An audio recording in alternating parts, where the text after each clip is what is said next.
Welcome back to Advance Wars 1+2 Reboot Camp. Last time, oh boy, it was Naval Clash Andy.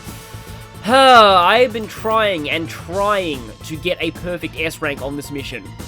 Getting 100 technique and also getting 100 power is like maybe the hardest thing in this entire campaign, maybe even harder than Rivals, but okay. I'm going to take my mind off of that by going on to Wings of Victory Andy. Which is actually, yeah. It's one of the less interesting route split maps because, as I said back when I covered the Sammy version, this is literally just the Sammy version, just with no fog and slightly less enemies. So it's really just an easy mode version of her mission. But I guess you can kind of see just what this map looks like. You even start with the exact same units, but like just how this map works without fog and how that affects your strategy. But now, finally, Andy gets to directly go after Eagle for his whole grudge.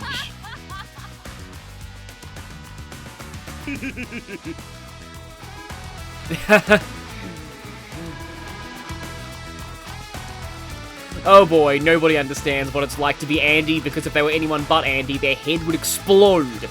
But okay then, yeah, as you can see, Eagle has 2 fighters, 2 bombers up in the north. He also has 1 bomber down here. So yeah, the second bomber from Sammy's version is absent. Also absent is a missile, and I think an extra anti-air below. I believe an extra medium tank down below as well. But like, you can see these mechs as well here. The funny thing is, they're on hard mode. This mission actually does have Fog of War.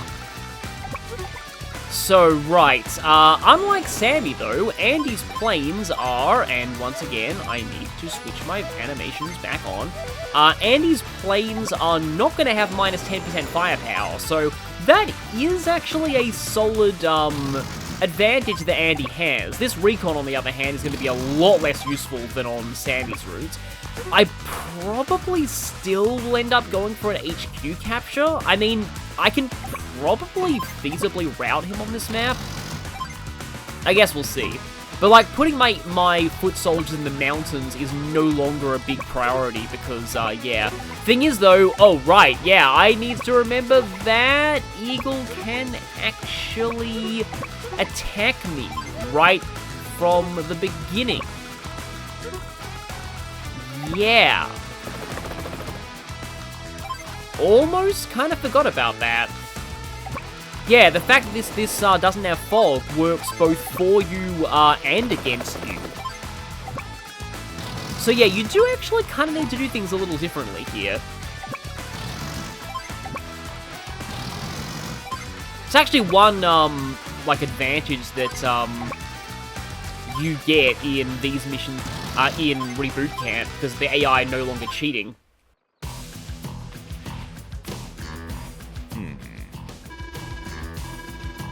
You cannot escape.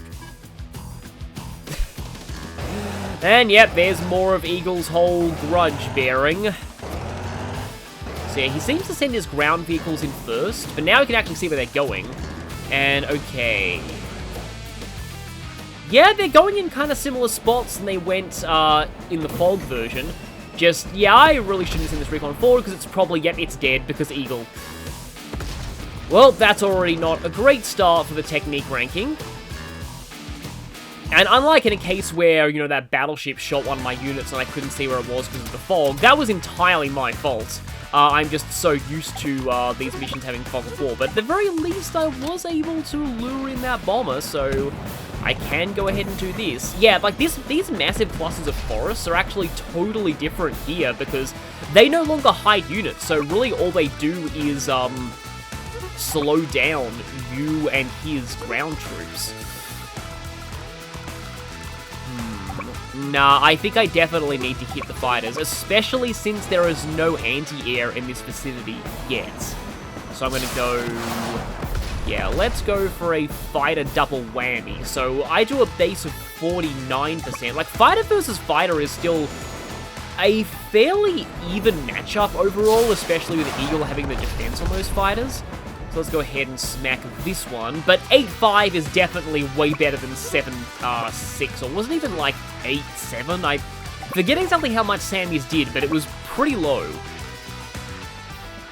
Yeah, not a whole ton can actually go for that that tank right now. But I am going to go and hit this with the mech right now. This is going to be weaker than Sammy, but at the very least, you know, I can actually see this thing. Mech in mountains versus vehicle, usually a good thing, and, oh, wait a minute.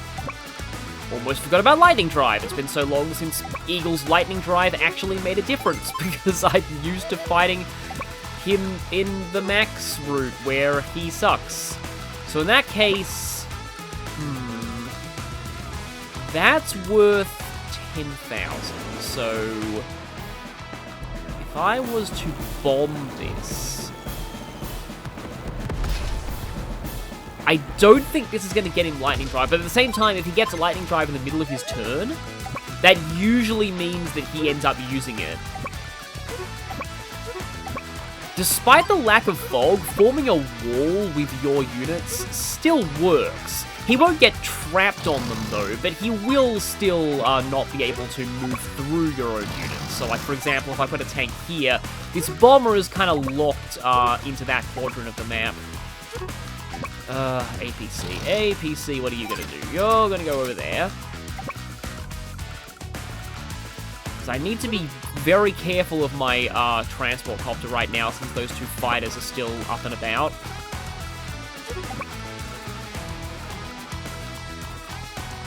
Maybe I can move you like there. Again, forming a bit of a wall here. Still have terrifyingly high movement because, you know, they are fighters which are known for their insane movement. I guess you two can just start capturing for no reason. Neither of those fighters can hit my transport. Okay, then. And Andy's hyper repair means that my fighters can potentially come back close to full health later on in the match, which is going to be really cool.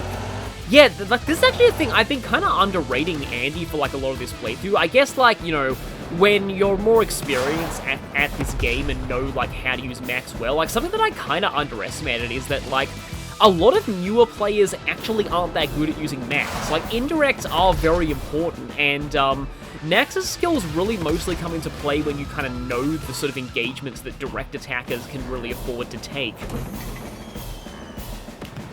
Okay.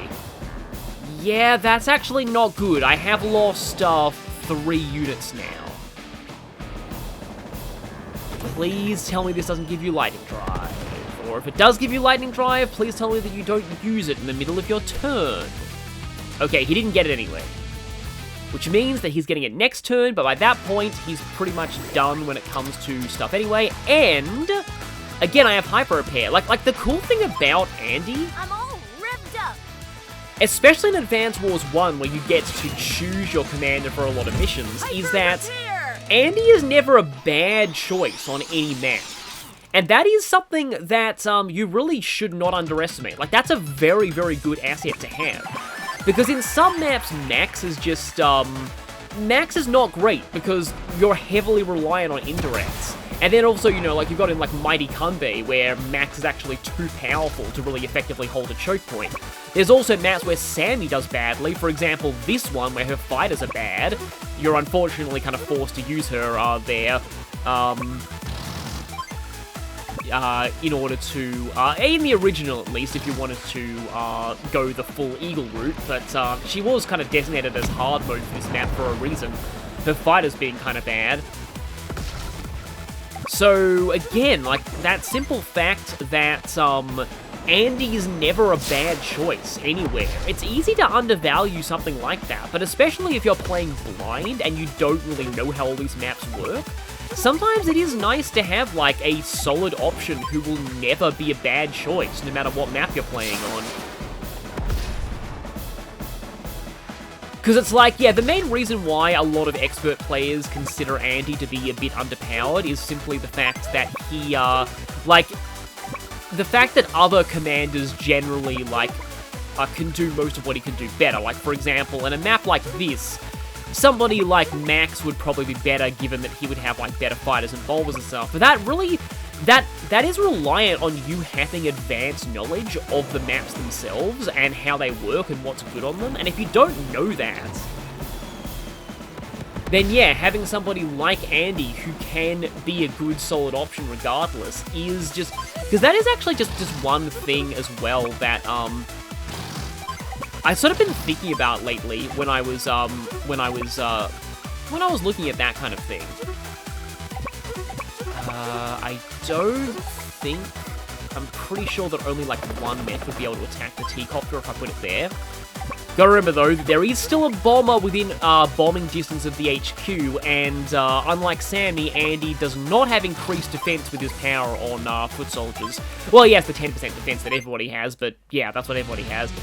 But yeah, it's like, a lot of these things that many, like, you know, quote-unquote expert players take for, like, oftentimes take for granted is things like, I hear the Runaway guys, who actually recently started as of recording this, like, playing a multiplayer game of Advance Wars. I never expected them to record this game, and I'm all for that. But, like, I think Chugga's talked about, at times, about how, like, a lot of people say armored units are really bad in Fire Emblem, but, like, he's just like, I like them because, like, you know, sometimes having that reliable defense is nice to have. And a lot of the, like, you know, the quote-unquote hardcore Fire Emblem fans who are all like, oh yeah, you know, you don't need armors because, like, paladins can do their defensive job better and they move further and stuff. But it's like, a lot of the advantages of, like, the quote-unquote high-tier units are things that don't really mean much to newer players, or that newer players won't have as much use for. Oh, I am so happy to not be max right now. Yeah, I'm not used to having rockets that are actually good. Wow. I mean, that's a guaranteed one-shot. At this point, I probably should be, like, retreating with my units in the center, but, like I did in the Sammy route, but I kind of want to just wreck Eagle, for a bit here. Though I've got to be careful, because his medium tank is approaching. And this you know what? Honestly, I think I can afford to just plonk the infantry down here. Like that. Of course, there is a tank kind of close to the HQ. But, okay then.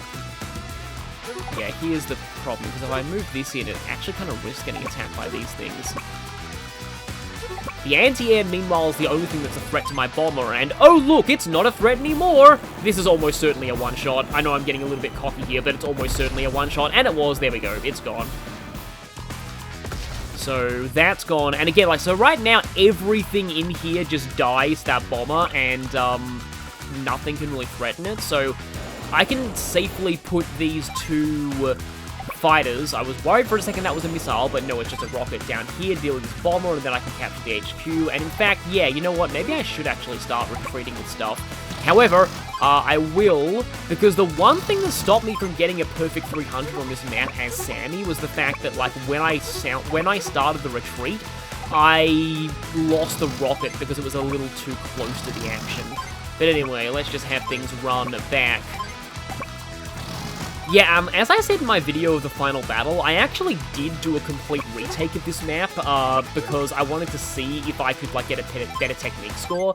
But even though it did result in a 297 instead of a 295, it was worse speed, and it just felt less, I don't know, it just looked less cool to, have a failure, not failure, but like to have a little bit less of a score on speed. Okay then.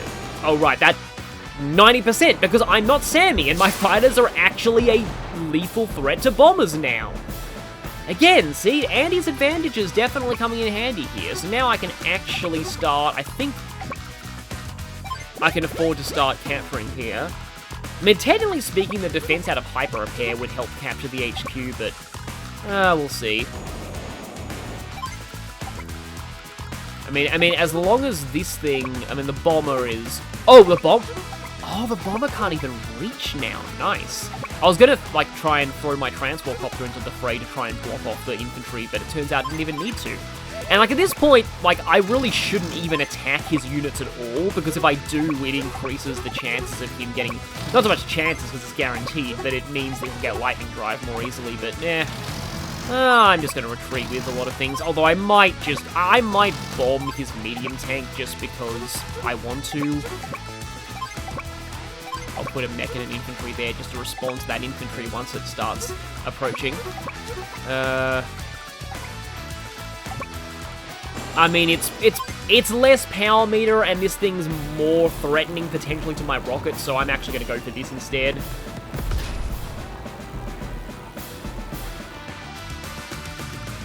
But yeah, okay then, that should be pretty close to map over.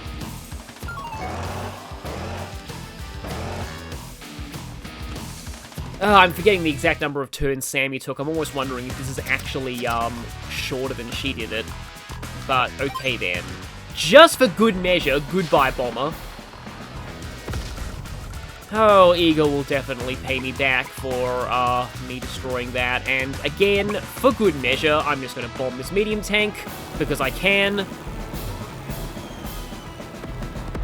Green Earth medium tanks do look pretty cool. Then we'll see the person who's a specialist in tanks and Green Earth in the next game. Yep, I don't really see much reason for me to spend more time here, so let's go. So how does the Andy reveal go on the Andy route? I'm actually not sure. Don't play dumb with me.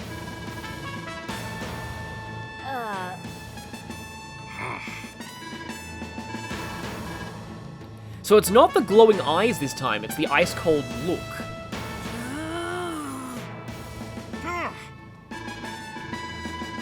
Oh, okay, there's the glowing eyes.